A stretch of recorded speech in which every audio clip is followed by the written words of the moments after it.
Inspirational path से आप सभी को जय सिया राम। सखियों ने कैकेयी को अनेकों प्रकार की सीख दी जो सुनने में मीठी और परिणाम में हितकारी थी, पर कुटिला कुबरी की सिखाई पढ़ाई हुई कैकेयी ने इस पर जरा भी ध्यान नहीं दिया।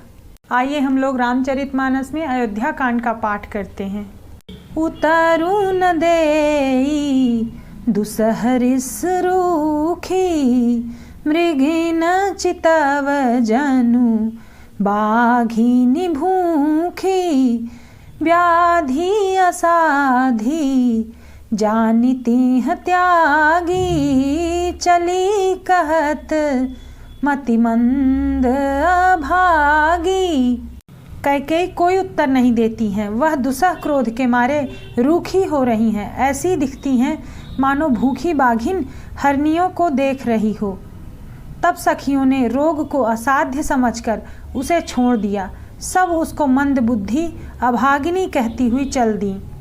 राजू करत यह दय बिगोई, कीन्हे सियस जस करई न कोई, एहि विधि बिल पाही पुर नर नारी, देहि कुचाली है कोटिक गारी। राज्य करते हुए इस कैकेयी को देव ने नष्ट कर दिया। इसने जैसा कुछ किया वैसा कोई भी ना करेगा। नगर के सब स्त्री पुरुष इस प्रकार विलाप कर रहे हैं और उस कुचाली कैकेयी को करोड़ों गालियां दे रहे हैं।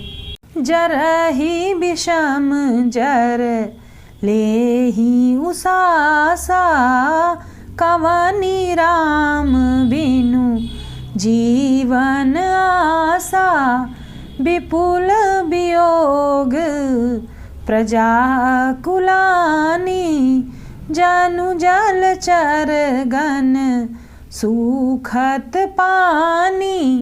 लोग भयानक दुख की आग से जल रहे हैं।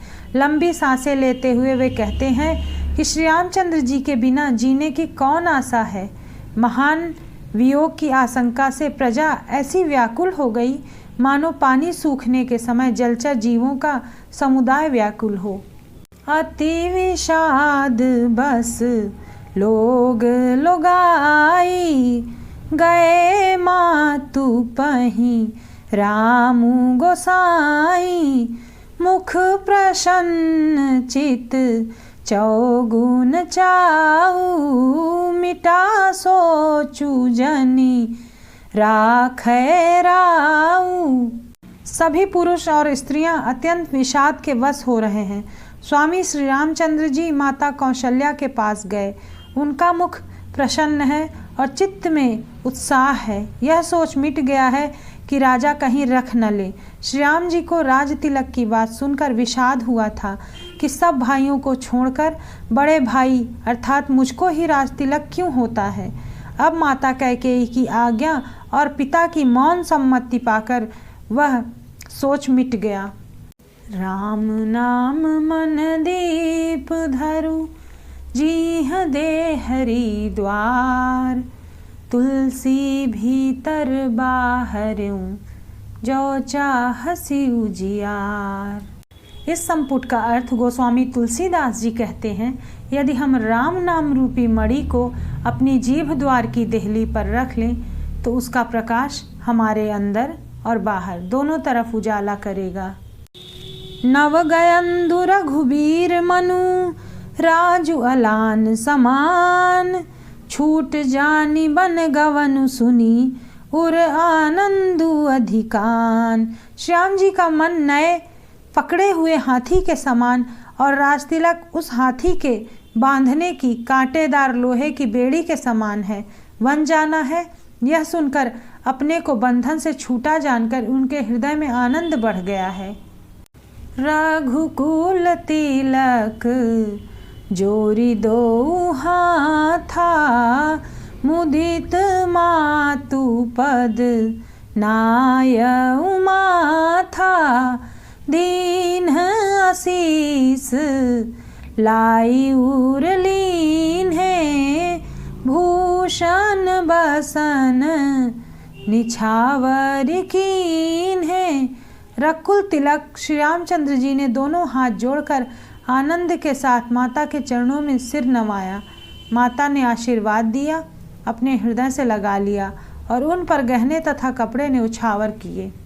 बार बार मुख चुंबती माता, नयन नेह जलु पुलकित गाता।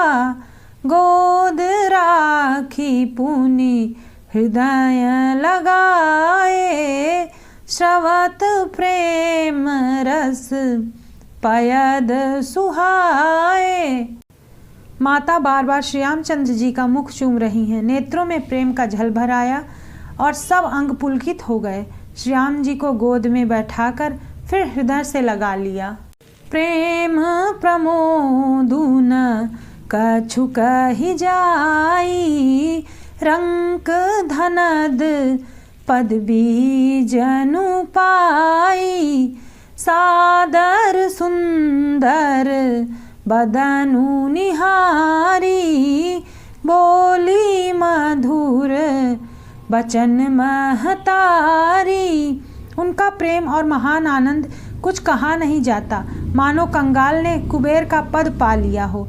बड़े आदर के साथ सुंदर मुख देखकर माता मधुर वचन बोली।